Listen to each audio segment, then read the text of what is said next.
దేవుడు మనతో ప్రత్యక్షంగా మాట్లాడుతున్నాడు, పరోక్షంగా కాదు, ప్రత్యక్షంగా మాట్లాడుతున్నాడు. చూద్దాము. యోహాను రాసినటువంటి మొదటి పత్రిక 5వ అధ్యాయము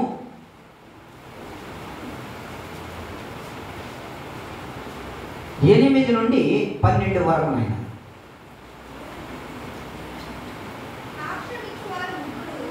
సాక్ష్యమిచ్చువారు ముగ్గురు, అనగా ఆత్మయు నీళ్లును రక్తమును, ఈ ముగ్గురును ఏకీభవించి ఉన్నారు. మనము మనుష్యుల యొక్క సాక్ష్యము అంగీకరించుచున్నాము కదా. దేవుని యొక్క సాక్ష్యము మరియు బలమైనది. దేవుని సాక్ష్యము ఆయన తన కుమారుని గూర్చి ఇచ్చినదే. తన కుమారుని గూర్చి దేవుడు ఇచ్చినదే. దేవుని కుమారుని యందు విశ్వాసముంచువాడు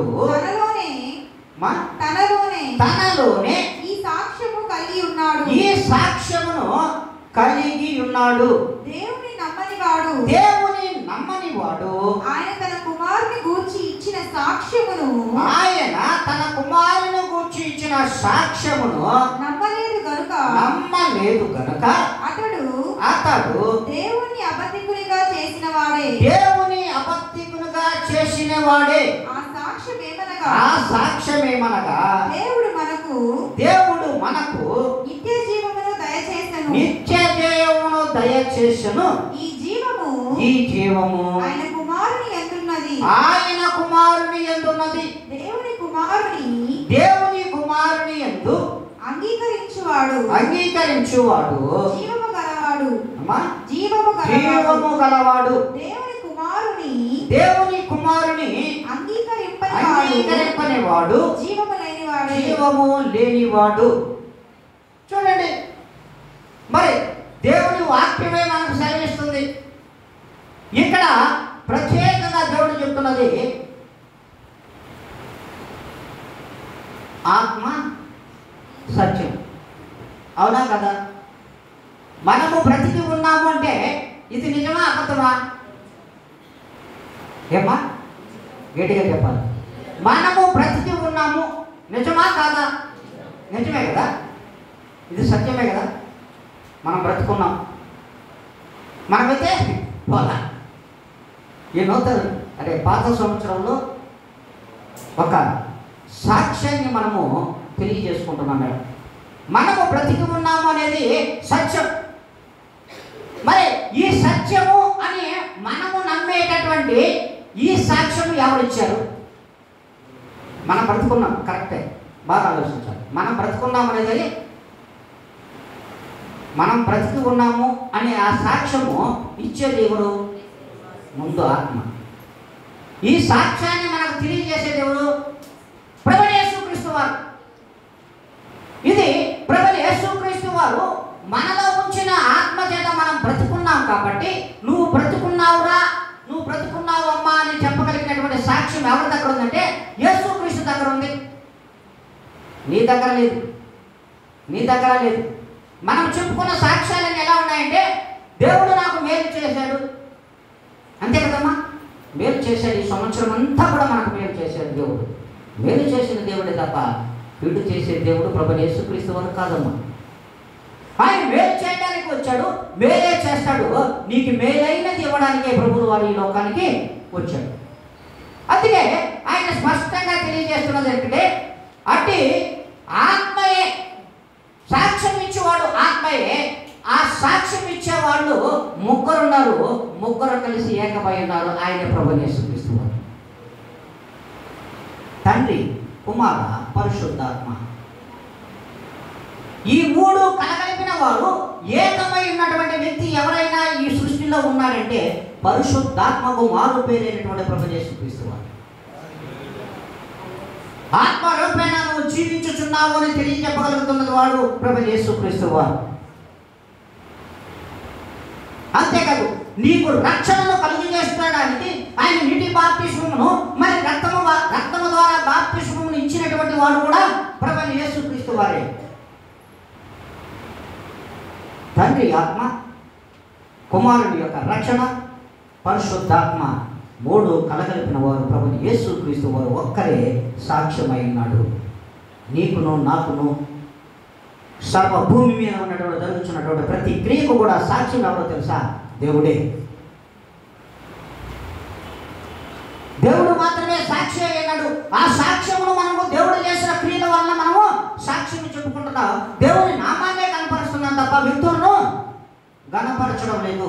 వ్యక్తులను ఏ తెలుగు కూడా మనము కనపరచడం లేదు. ఎవరిని కనపరుస్తున్నాం? మనము దేవుని నామమును గణపరుస్తున్నాము. ఆ ఘనమైనటువంటి దేవుడు ప్రభువైన యేసుక్రీస్తు వారు సర్వ సృష్టి మీద సాక్షి అయి ఉన్నాడు. సర్వ సృష్టి మీద. అంతేకాదు పరలోకములో కూడా ఆయనే సాక్ష్యమై ఉన్నాడు. ఆయనే సాక్ష్యము. పరలోకములో కూడా ఆయనే సాక్షి అయి ఉన్నాడు. భూలోకంలో కూడా ఆయనే సాక్షి అయి ఉన్నాడు. అట్టి దేవుని దగ్గరకు మనం ఉంచున్నాం. మరి ఆ దేవుని యందు, కుమారుని యందు విశ్వాసం ఉంచువాడు తనలోనే ఈ సాక్ష్యాన్ని కలిగి ఉన్నాడు. తనలోనే ఈ సాక్ష్యమును కలిగి ఉన్నాడు. ఎవరు కలిగి ఉంటారంటే ప్రభువైన యేసుక్రీస్తు యందు విశ్వాసం ఉంచువాడు మాత్రమే. యేసుక్రీస్తు యందు విశ్వాసం ఉంచి ఆయనలో రక్షణ పొంది ఎవరైతే ఉంటారో వారు నిజముగా సాక్షి అయి ఉంటాడు. నిజముగా సాక్ష్యమును అంగీకరించువాడై ఉంటాడు. ఆ సాక్ష్యం అనే ముద్రపతను సీలేసి ఉంటాడు. అందుకే దేవుడు చెప్తున్నాడు, మరి ఆయన యొక్క సాక్ష్యము తన కుమారుని గురించి ఇచ్చేదే కానీ వేరొకరిని గురించి మనము ఇవ్వడం లే. మనకు మంచి జరిగింది, ఎవరిని గురించి సాక్షి చెప్తున్నాం? ప్రభువును గురించే సాక్షి చెప్తున్నాం. నాకు ప్రభువు మంచి చేశాడు అనే దానికి సాక్ష్యం ఏ నామంలో చెప్పబడుతుంది? ఇది ఏ నామంలో చెప్తున్నాం? ప్రభువైన యేసుక్రీస్తు నామం అనే నామంలో కన్నా ఉన్నతమైనటువంటి ఆ నామంలో మన సాక్ష్యము వెళ్ళబుచ్చుతున్నాం. నా దేవుడు ఈ సాక్ష్యము నాకు ఇచ్చాడు, నాకు మేలు చేశాడు అనే సాక్ష్యము దేవుని పక్షంగా చెప్తున్నాం తప్ప లోకుల పక్షంగా మనము చెప్పడం లేదు. అసలు చెప్పడం లేదు. ఈ సంవత్సర దినములలో మనకు జరిగినటువంటి ప్రతి కార్యముల గురించి మనం ఒక్కసారి నెమరు వేసుకుంటే, జ్ఞాపకం చేసుకుంటే అనేక సాక్ష్యాలను మనం మర్చిపోయాం. మర్చిపోలేదా? ఏమా? అనేక సాక్ష్యాలను మర్చిపోయాం. అనేక సాక్ష్యాలు. కానీ దేవుడికి మాత్రము ఆయన చేసిన పని మీద సాక్ష్యం ఆయనకు తెలుసు. నువ్వు మర్చిపోవచ్చు, దేవుని దగ్గర సాక్ష్యము ఉంది. మరి దేవుడు చెప్తున్న మాట, మరి అట్టి కుమారుని ఎవరైతే విశ్వసించరో, ప్రభువైన యేసుక్రీస్తుని ఎవరైతే విశ్వసించరో, ఆయన నమ్మరో, ఆయన రక్షణ అవసరం లేదనుకుంటారో వాళ్ళకి అసలు సాక్ష్యమే లేదండి ఈ లోకంలో. హల్లెలూయా. అట్టి వారికి అసలు సాక్ష్యమే లేదు. సాక్ష్యమే లేదు. ఎందుకు అలాగా? ప్రభువు నామంలో సాక్ష్యం చెప్పడం వాళ్ళకి అసలు చేత కాదు. వాళ్ళకి చేత కాదు. ఒకవేళ మేలు చేసినా కూడా వారు ప్రభువు నామం వంటి సాక్ష్యము చెప్పలేదు. మరి ఏదో లోక క్రియల్లో ఇదిగో ఏదో చేసుకోవడమే, ఏదో కార్యక్రమాలలో లోకానుసారమైన క్రియలు చేసుకోవడం తప్ప లోకానుసారమైనటువంటి శారీరక ఆహారంతో తృప్తి పడతారే కానీ ఆత్మీయ ఆహారం చేత తృప్తి నొందలేరు. వారికి సాక్ష్యము జీవితమే లేదని దేవుడు అంటున్నాడు. మరి అట్టి సాక్ష్యం దగ్గరకు మీరు వచ్చినాడు. అందుకే ఆయన సాక్ష్యం అనగా దేవుడు మనకు నిత్య జీవం ఇవ్వడం ప్రత్యేకమైనటువంటి సాక్ష్యము. ప్రభువైన యేసుక్రీస్తు మాత్రమే నిత్య జీవం ఇవ్వగలడు. ఇది సాక్ష్యం. అసలు ఇది ఆయన సాక్ష్యం ఏమంటే నిత్య జీవం ఇవ్వడం ప్రభువైన యేసుక్రీస్తు యొక్క సాక్ష్యమైంది. ఆ నిత్య జీవమును, మరి ఆ నిత్య జీవము ఎవరి యందున్నది? ఆ నిత్య జీవము ఎవరి యందున్నది? నిత్య జీవం అంటే నేను చాలాసార్లు చెప్పాను. నిత్య జీవం అంటే మరణము లేని జీవితము. మరణము లేని జీవితము అదే నిత్య జీవము. నువ్వు చనిపోయిన ప్రభువునందు తిరిగి లేచి ప్రభువునందు ఉంటావు. అందుకే దేవుడు అంటాడు ఒక మాట, నేను మరణించి తిరిగి మూడవ దినమున లేచినాను కనుక నా యందు విశ్వాసం ఉంచు ప్రతి వాడు కూడా మరణమును చూడక నిత్య జీవములోనికి నా వలే ప్రవేశిస్తారు అని అంటాడు. నన్ను నమ్మినావు కనుక, నా యందు విశ్వాసం ఉంచావు కనుక, నన్ను సాక్షిగా నీవు ముద్రించుకున్నావు కనుక, నీకు సాక్షి అయినటువంటి నేను తిరిగి 3వ దినమున లేచాను. లేచినటువంటి నీవు నాలో ఉన్నావు కనుక నీవును మరణమును చూడవు, తిరిగి నా వలే నిత్య జీవములోకి వస్తావని దేవుని వాక్యము సెలవిస్తుంది. దేవుడే చెప్పాడు. మరి అందుకే దేవుని కుమారుని యందు ఏమున్నదంటే ఆయన యందు నిత్య జీవం ఉన్నది, ఆయనే నిత్య జీవము. మరి అట్టి సాక్ష్యము ప్రభువైన యేసుక్రీస్తు అయినాడు. మనకిచ్చే సాక్ష్యములన్నీ కూడా ప్రభువైన యేసుక్రీస్తు వారు ఇస్తున్నారు తప్ప వేరొకరు ఈ లోకంలో చేయడం లేదు. ఆయన ఒక సాక్షి అయినాడు, ఈ సర్వలోక జనుల మీద సాక్షి అయినాడు, పరలోకంలో సాక్షి అయినాడు. ఆయనే సాక్ష్యము అనే ఒక ముద్రను వేసుకుని ఈ లోకానికి వచ్చిన దేవుడు పరిశుద్ధాత్మ దేవుడు ప్రభువైన యేసుక్రీస్తు వారు. మరి చెప్తున్నాడు చూడండి, లేఖనమే చూద్దాం మనం. యోహాను సువార్త 5వ అధ్యాయము 30 నుండి 40 లేఖనములు. నా ఎంతట నేనే ఏమీ చేయలేను, నేను వినున్నట్లుగా తీర్పు తీర్చుచున్నాను. నన్ను పంపిన వాని చిత్త ప్రకారమే చేయబోచున్నాను, కానీ నా చిత్తము ప్రకారము చేయను కనుక నా తీర్పు న్యాయమైనది. నన్ను గూర్చి నేను సాక్ష్యము చెప్పుకునే ఎడల నా సాక్ష్యము సత్యము కాదు. నన్ను గూర్చి సాక్ష్యం ఇచ్చు వేరొకరు కలరు. ఆయన నన్ను గూర్చి ఇచ్చు సాక్ష్యము సత్యమని ఎరుగుదును. మరి దేవుడు చెప్తున్నాడు చూడండి, నేను ఇచ్చు సాక్ష్యము. ఇక్కడ ప్రత్యేకంగా కొంచెం ముందుకెళ్తే పైకెళ్తే చూడండి, యోహాను యొక్క సాక్ష్యం కంటే నా సాక్ష్యం ఎక్కువైనది, సాక్ష్యము కాదు. అదేమనినా నేను నెరవేర్చినకు తండ్రి ఏ క్రియలను నాకు ఇచ్చి అన్నాడో నేను చేర్చిన ఆ క్రియే తండ్రి నన్ను పంపిన ఉన్నాడని నన్ను గురించి సాక్ష్యం ఇస్తున్నాయి. అసలు ఇందులో ఉన్నటువంటి అర్థం తిక్కమక్కగా ఉంటుంది, తిక్కమక్కగానే ఉంటుంది అందరికి ఏదానికి. కానీ వాక్యము స్పష్టంగా తెలియజేస్తుంది. నిన్నటి వరకు ప్రభువుల వారిని యోహాను ఎరగల. యోహాను పరలోకమును కూర్చున్నటువంటి సువార్తను ప్రకటిస్తున్నాడు. ప్రభువైన యేసుక్రీస్తు యొక్క మార్గమును సరళం చేయడానికి యోహాను వచ్చాడు. యోహాను యొక్క సాక్ష్యము కంటే నాకు ఎక్కువ సాక్ష్యము ఉన్నది. నా యొక్క సాక్ష్యము చాలా ఎక్కువగా ఉన్నది. అది ఏమనగా తండ్రి ఏ క్రియలను ఈ లోకంలో సక్రపరచమని, మరి ఈ లోకంలో సరిచేయమని పంపించాడో ఆ క్రియలను కూర్చున్నటువంటి సాక్ష్యము నా యొద్ద ఉన్నది. మరి నన్ను తండ్రి పంపాడు కనుక నా యొక్క సాక్ష్యము ఎవరివ్వాలి? ఇప్పుడు నా ఆత్మే సాక్షి ఇవ్వాలి. నా ఆత్మ సాక్ష్యం చెప్పాలి. నిన్ను గురించి, నన్ను గురించి, సర్వలోకమును గురించి కూడా సాక్ష్యం ఎవరు చెప్పాలంటే ఆత్మ చెప్పాలి. మన గురించి మనం సాక్ష్యం చెప్పుకుంటే అది చెల్లదు.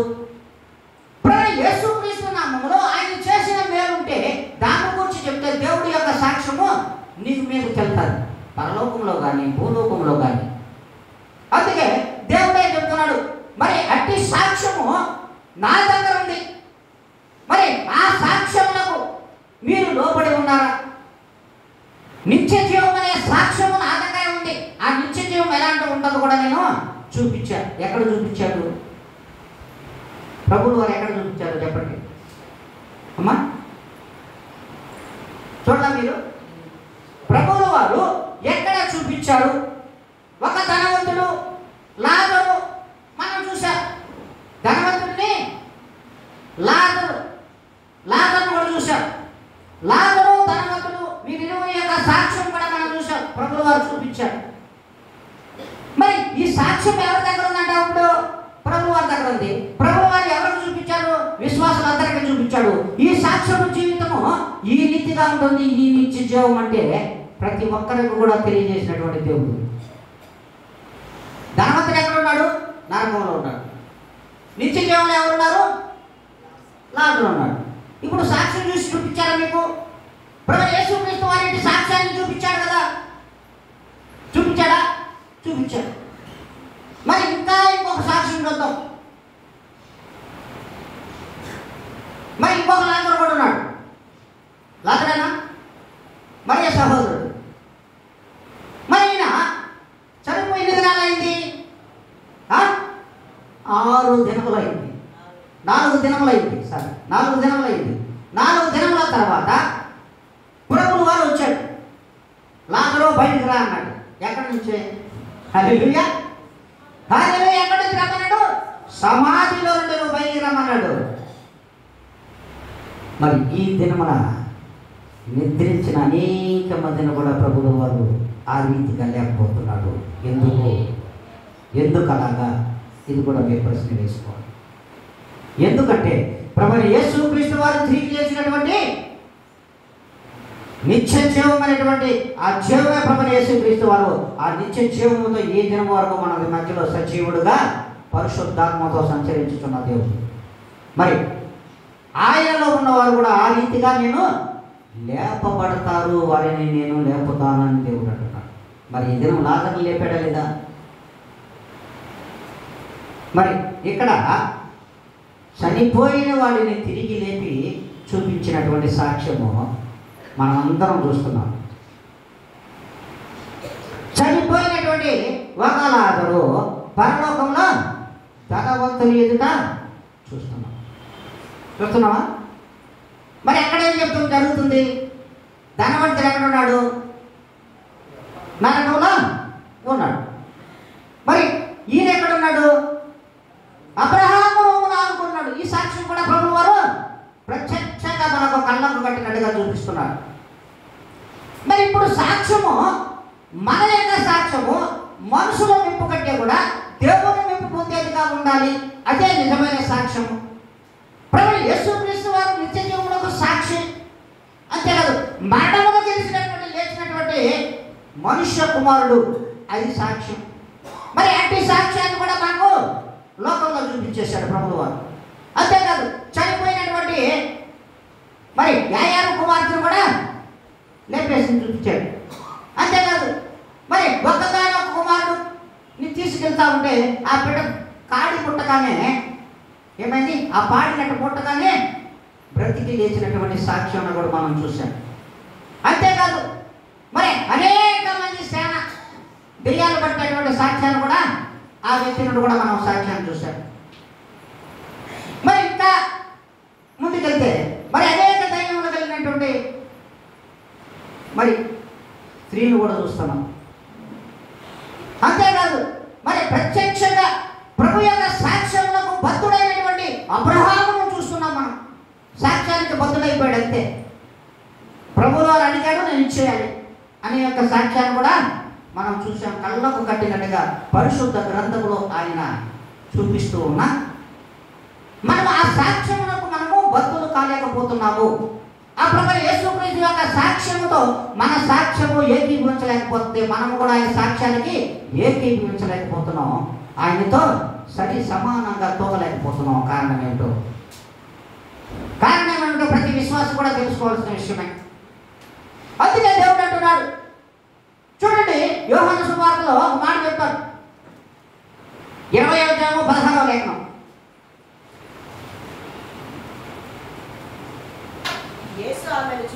యేసు ఆమెను చూచి మరియా అని పిలిచాను.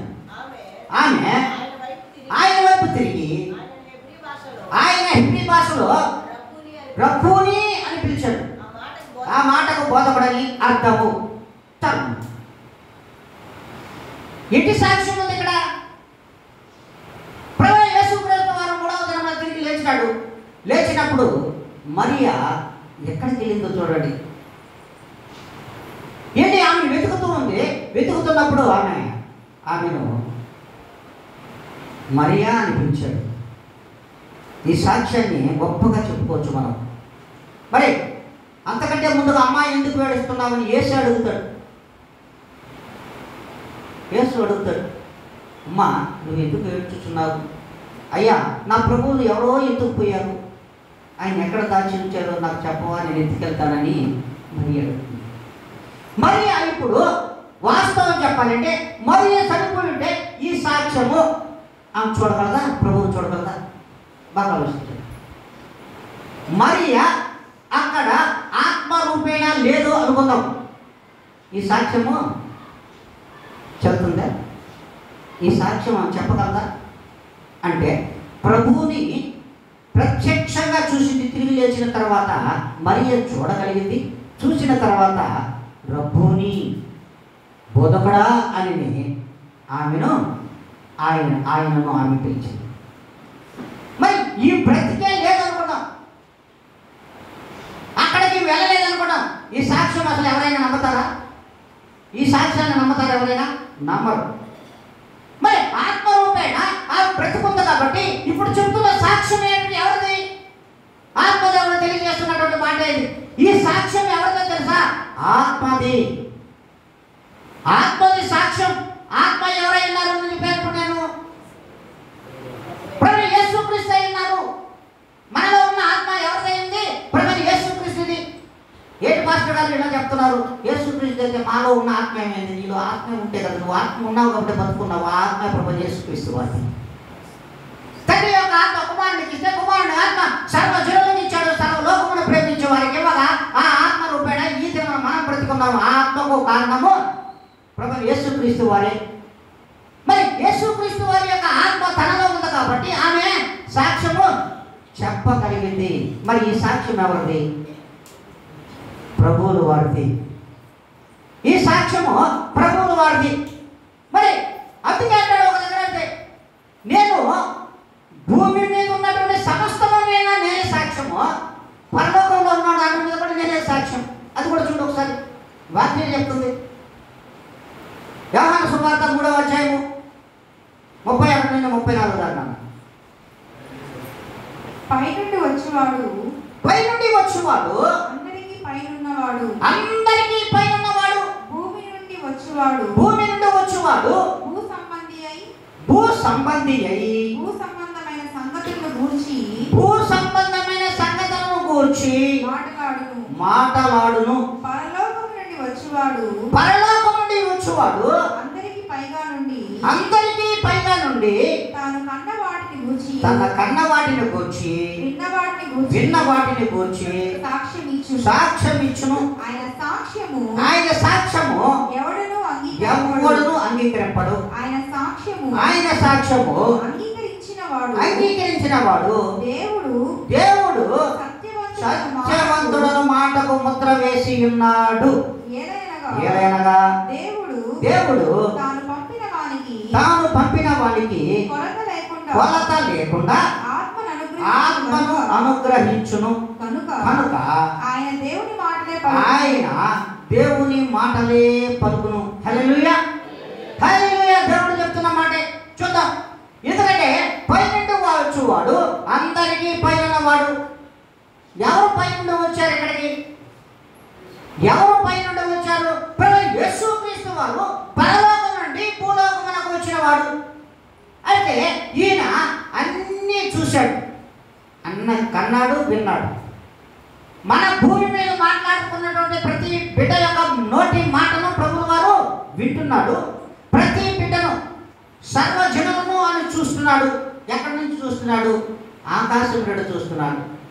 అంతేకాదు భూమి మీద ఉన్నటువంటి సమస్తమైనటువంటి మరి క్రియలన్నీ కూడా ఆయనే చూస్తున్నాడు. అలాగే భూ సంబంధమైనవి ఆయనకు తెలుసు, పరలోక సంబంధమైనవి కూడా ఆయనకు తెలుసు. రెండింటికి సాక్ష్యం ఎవరంటే ఇక్కడ ప్రభు యేసుక్రీస్తు వారే, వేరొకరు కాదు. భూ సంబంధమైన వాటి మీద కూడా సాక్ష్యం ప్రభు యేసుక్రీస్తు వారే, పరలోక సంబంధమైన వాటి మీద కూడా ప్రభు యేసుక్రీస్తు వారే సాక్ష్యం. మరి అక్కడ అన్ని చూశాడు, ఇక్కడ కూడా అన్ని చూశాడు. రెండింటినీ సరి చేయగలిగిన వాడు, సరి తోచగలిగిన వాడు ప్రభు యేసుక్రీస్తు వారే, వేరొకరు లేరు. వేరొకరు లేరు. మరి ఈ యొక్క పాత సంవత్సరంలో ప్రభువైన యేసుక్రీస్తు వారు చేసినటువంటి అనేక మేలులను బట్టి, అనేకమైన క్రియలను బట్టి, అనేకమైన ఆపదలను బట్టి, అనేకమైనటువంటి పనులను బట్టి మనమందరం కూడా సఫలపరిచాడు దేవుడు, సఫలపరిచాడు దేవుడు, నా ఇందు కార్యం చేశాడు అని మీరు అందరూ చెప్పుకోవడం ఎవరు వింటున్నారు? ఇప్పుడు ఇక్కడ యేసు వింటున్నాడు.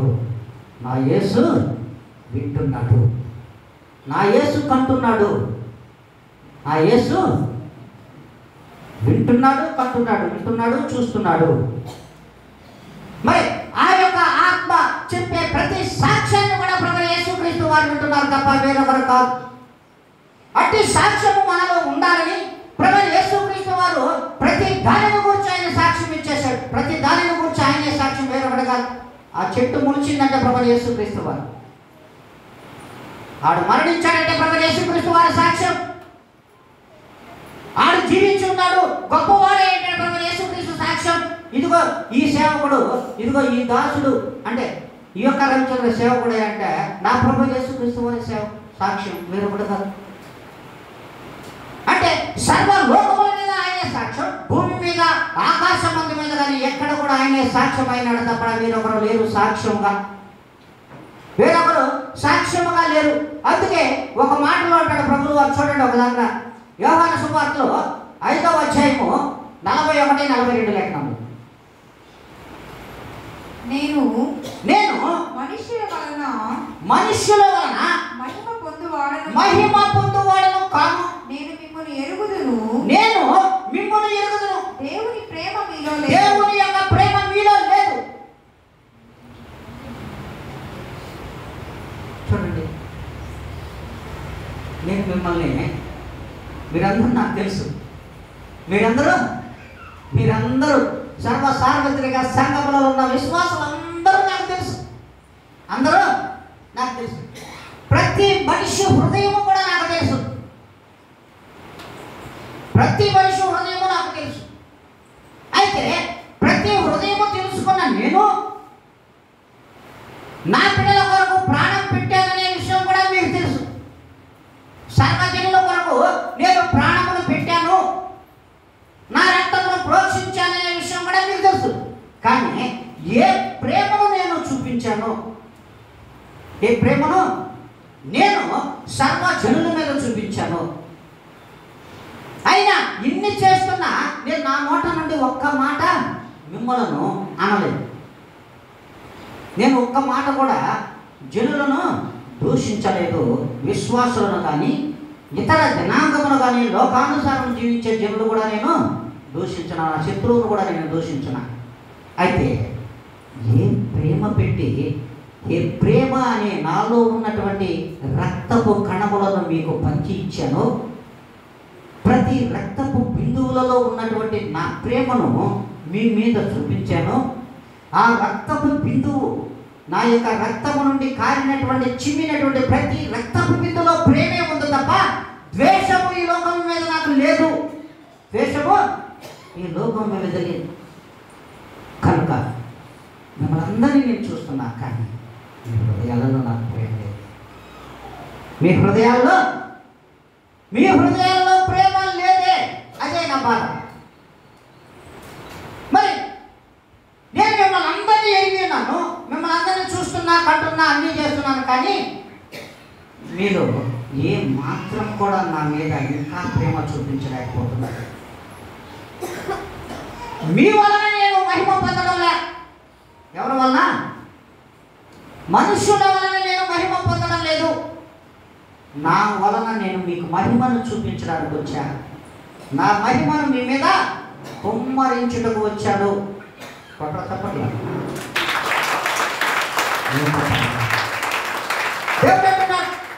మనుషుల వలన మహిమ పొందువాడను నేను కాను. అయితే నేను మీ వలన మహిమ పొందడం లేదు, కానీ నేను మీకు మహిమను పంచడానికి వచ్చాను. మీకు మహిమను పంచుతున్నాను. మీ మీద నా మహిమను పెంచాలన్నా, మీ మీద నా మహిమను కుమ్మరించాలన్నా, నా మహిమను మీకు మీకు చూపించాలన్నా మీలో ప్రేమ ఉంటే చాలు కదా. హల్లెలూయా, హల్లెలూయా. మీలో ప్రేమ ఉంటే చాలు అంటున్నాడు దేవుడు.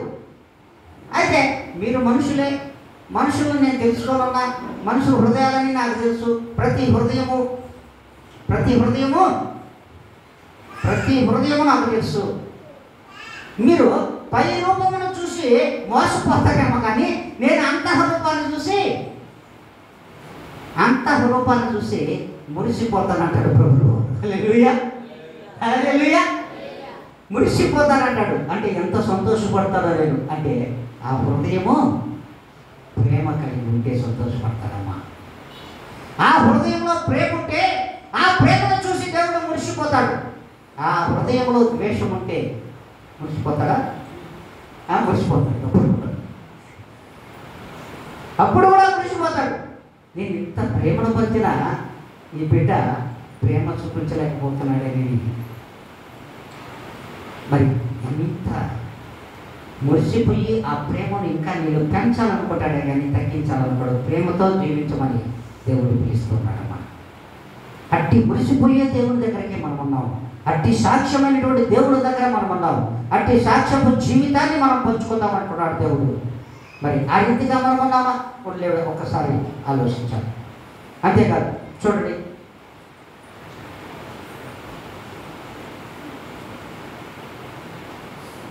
యోహాను రాసినటువంటి మొదటి పత్రిక యోహాను శుభవార్త 1వ అధ్యాయము 17-18 లేఖనం. యోహాను శుభవార్త. ధర్మశాస్త్రము మోషే ద్వారా అనుగ్రహింపబడెను. కృపయు సత్యమును యేసుక్రీస్తు ద్వారా కలిగినవి. ఎవడను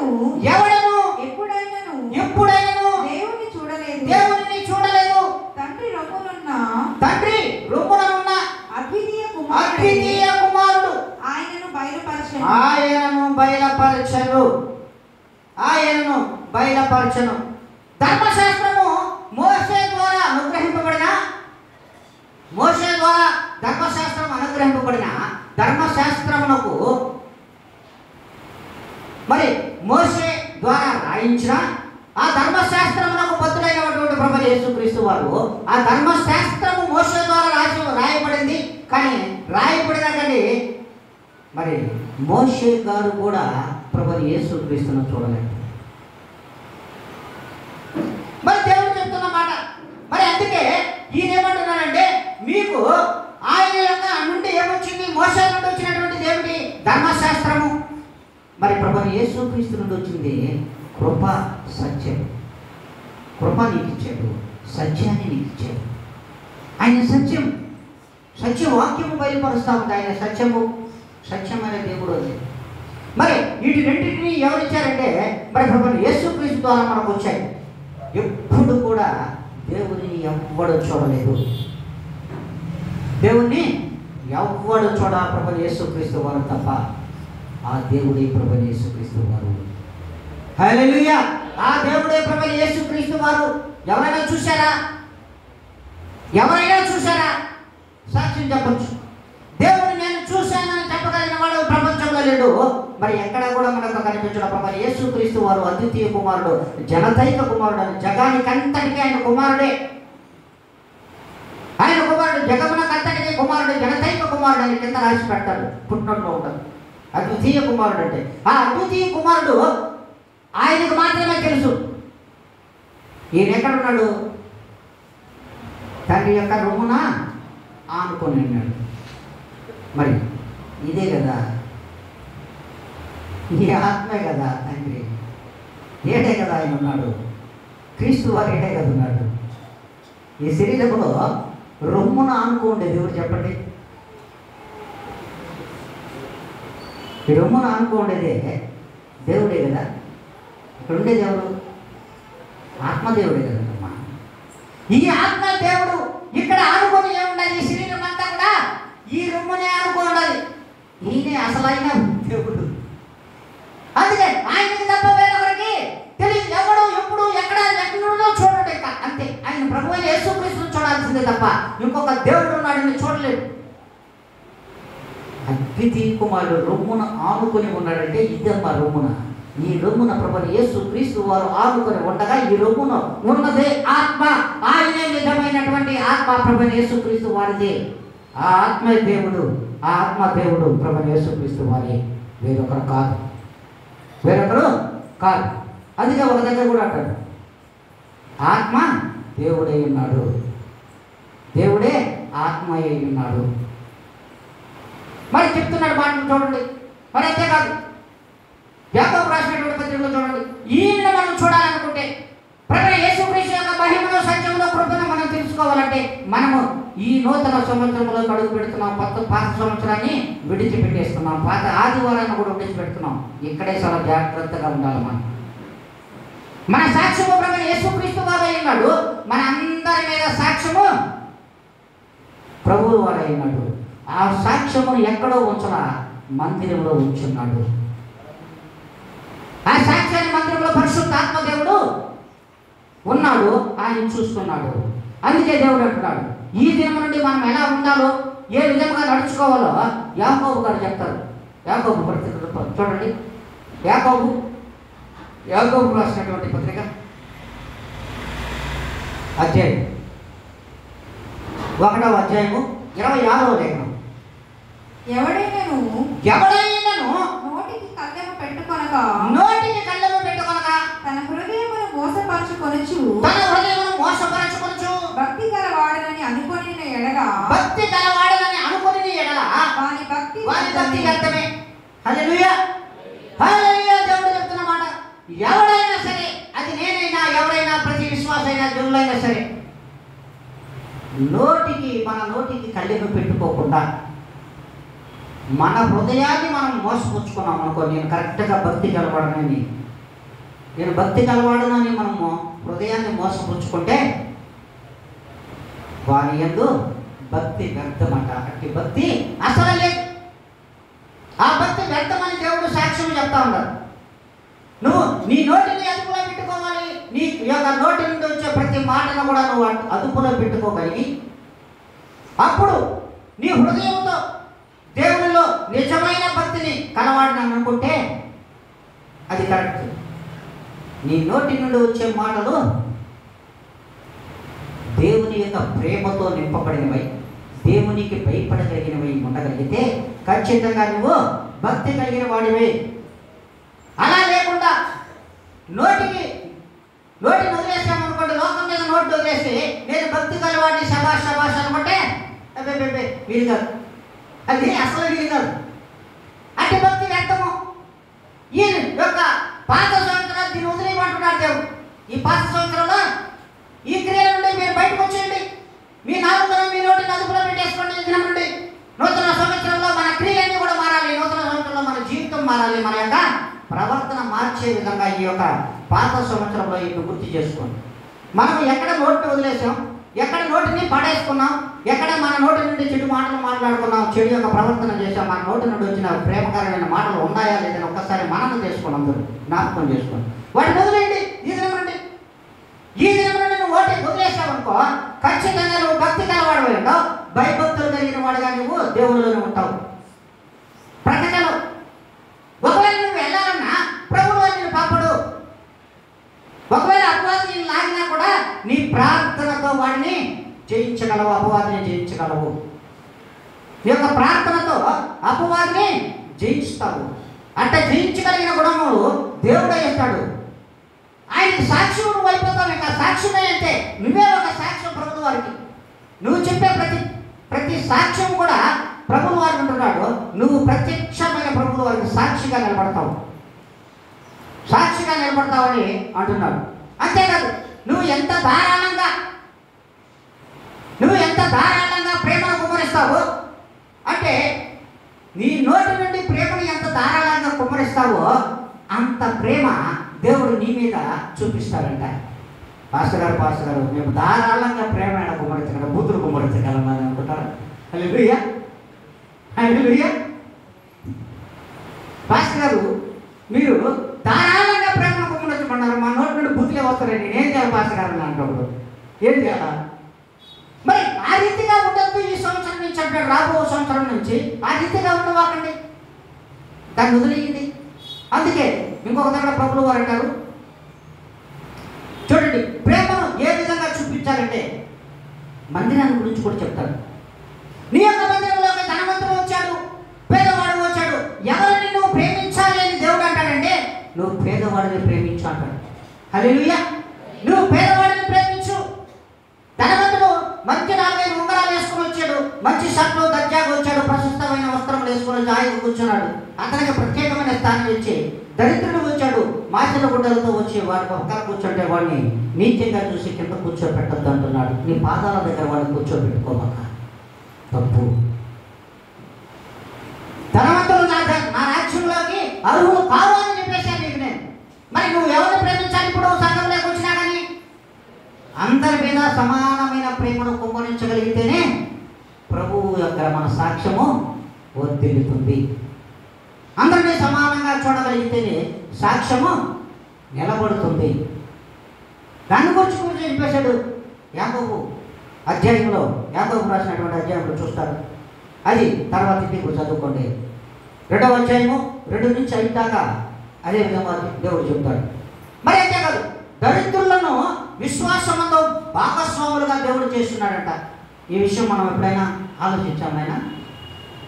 దరిద్రులంట విశ్వాసమునకు పాలి భాగస్వాములుగా చేశాడంట. దరిద్రులను విశ్వాసానికి పాలి భాగస్వాములుగా సాక్షులుగా ఆయనే ప్రతిష్ఠించుకున్నాడంట వాళ్ళని. చూడండి ఎంత గొప్ప దేవుడు మనం చూస్తున్నాం లోకంలో.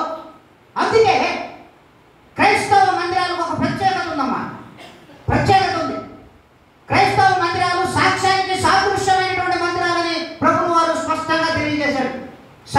నా సాక్ష్యమునకు మీరు సాదృశ్యమైనారు, ప్రత్యక్షమైన సాక్షులై ఉన్నారు మీరు. కనుకనే నా యొక్క మందిరంలోకి దరిద్రుడు వస్తాడు, ధనవంతుడు వస్తాడు, నీచుడు వస్తాడు, దుర్మార్గుడు వస్తాడు, అందరూ వస్తాడు. సర్వజనులకు నా మందిరము ప్రార్థన మందిరం అనబడను అని దేవుడు చెప్తాడు. మరి అదే వేరే దగ్గరకు పోండి, ఎలా ఉంటుందో చెప్పండి. మరి ధనం ఉంటే ఒక విధంగా ఉంటుంది, ధనం లేకపోతే ఒక విధంగా ఉంటుంది. అంటే అట్టి పరిచర్యలు అక్కడ కనబడతా ఉంటాయి. అవి కాదు దేవుడు అడుగుతున్నారు. నువ్వు సర్వ సృష్టి తెలియదు ఆ సువార్తను ప్రకటించే ప్రేమ కలిగినటువంటి నా సువార్తను, నా వాక్యం ప్రకటించగలిగిన నాడు నీవు నాకు నిజమైన సాక్షివి, నాకు నిజమైన సాక్షివి. ఆ రీతిగా నీ మందిరములలో, పరిశుద్ధ మందిరములలో ఆ విధంగా ఉండండి. నేను దరిద్రులకు, మరి ఆయన అంటాడు దరిద్రుల పక్షంగా నువ్వు పక్షపాతం చూపకండి, ధనవంతుల పక్షంగా మీరు హక్కును చేర్చుకోవాల్సిన అవసరం లేదు. అందరికీ నేను సమానమైనటువంటి ప్రాతిపదికలో వారి వారి క్రియలకు బట్టి జీతాన్ని నా దగ్గర ఉంది, నేను ఇస్తాను. మరి నీవెందుకు ఈ విధంగా ఈ లోకంలో చూస్తున్నావు అని దేవుడు అంటున్నాడు. మరి ఈ దినమునైనా సరే మన జీవితాలు పాత వదిలేయండి, గతం వెళ్ళిపోతా ఉంది. ఈ లాస్ట్ ఆదివారంతో మన జీవితం అంతా కూడా దేవుడికి సాక్ష్యం వైపు నిలబడగలిగితే, దేవుడిచ్చే వాగ్దానం వైపు మనం నడవగలిగితే మన జీవితాలు ఎంతో ధన్యకరంగా ఉంటాయి. దేవుడికి సాక్షులుగా మీరు ఉంటారు, సాక్ష్యపు సమూహములుగా సంఘములు ఉంటాయని దేవుడు అంటాడు.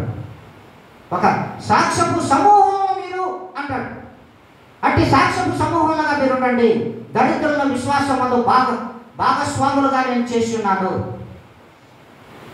దరిద్రులను విశ్వాసంలో భాగస్వాములుగా నేను ఎన్నుకున్నా. అందుకే లాజరును నాడు చూపించాను మీకు, లాజరును సాక్షిగా మీకు చూపించింది అందుకే అంటాడు దేవుడు. మరి అంతేకాదు చూడండి,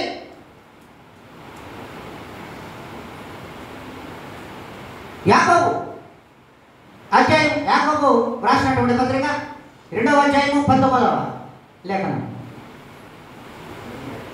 19వ లేఖనం. దేవుడు ఒక్కడే అని నీవు నమ్ముచున్నావు, అలాగు నమ్ముట మంచిదే. దయ్యములను నమ్మి వణుకుచున్నవి, దయ్యములు నమ్మి వణుకుచున్నవి. చాలమ్మా. చూడండి, మనము అనేకమైన వాటిని చూస్తా ఉన్నాం. దేవుడు ఒక్కడే మనం విశ్వసించాము వారికి ఆయన మందిరంలో విశ్వాసులుగా మనం వచ్చేసాం, విశ్వాసులుగా సిట్ అయిపోయినాం. ఇక్కడ సిట్ అయిపోయాం, ఫిక్స్ అయిపోయాం. విశ్వాసులుగా ఫిక్స్ అయిపోయినటువంటి మనము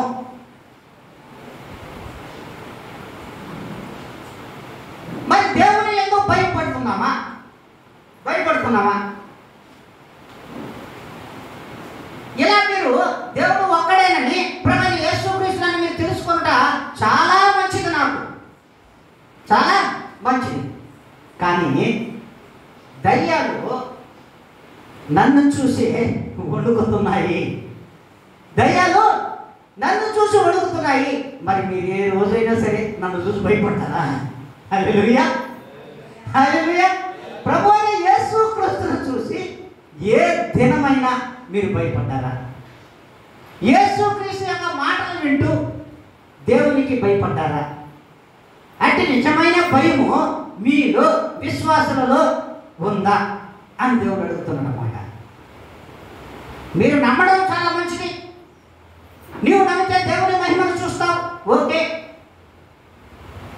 నీవు నమ్మితే సమస్తము సాధ్యమే, ఇది కూడా కరెక్టే. కానీ భయపడితే కదా, భయపడితే కదా. మరి దెయ్యాలు పడుతున్నాయి ప్రభువుని యేసుక్రీస్తుని చూసి, అవి వణుకుతున్నాయి, అవి వణికిపోతున్నాయి. మరి ఆ దయ్యం నీ ఇంట్లోకి వస్తే నువ్వు వణికిపోతున్నావే. హల్లెలూయా, హల్లెలూయా. సర్వశక్తి కలిగినటువంటి దేవుడు నీ ఇంట్లో ఉంటే నువ్వు భయపడ్డావులే. బాగా అర్థం చేసుకోండి. సర్వశక్తి కలిగిన దేవుడు, సర్వ సృష్టికర్త అయిన దేవుడు ప్రభువైన యేసుక్రీస్తు వారు నీకు ఒంట్లో ఉన్నా ఇంట్లో ఉన్నా నువ్వు భయపడవు. కానీ దెయ్యం ఇంట్లో రాగానే భయపడిపోతున్నావు, అవునా కదా? ఏమ్మా చెప్పరా సమాధానమా? దెయ్యం ఇంట్లోకి వస్తే భయపడుతున్నారా లేదా?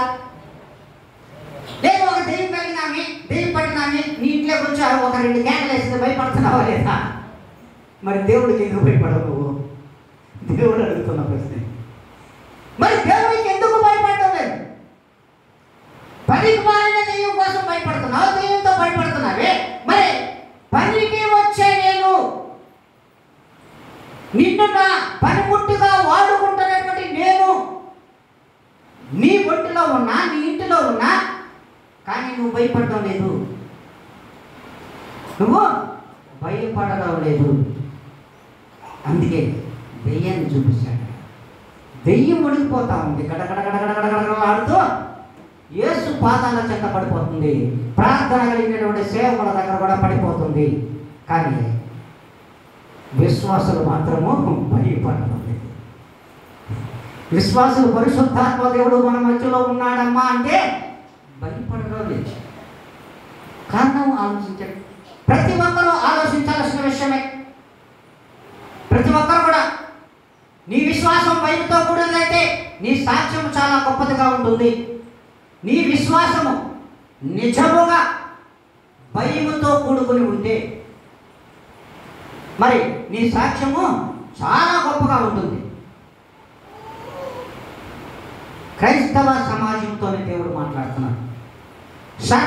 సార్వత్రిక సంఘములలోని క్రైస్తవులతో దేవుడు మాట్లాడే మాట, నీ విశ్వాసము భయముతో కూడుకున్నదైతే ప్రియమైన దేవుని బిడ్డ,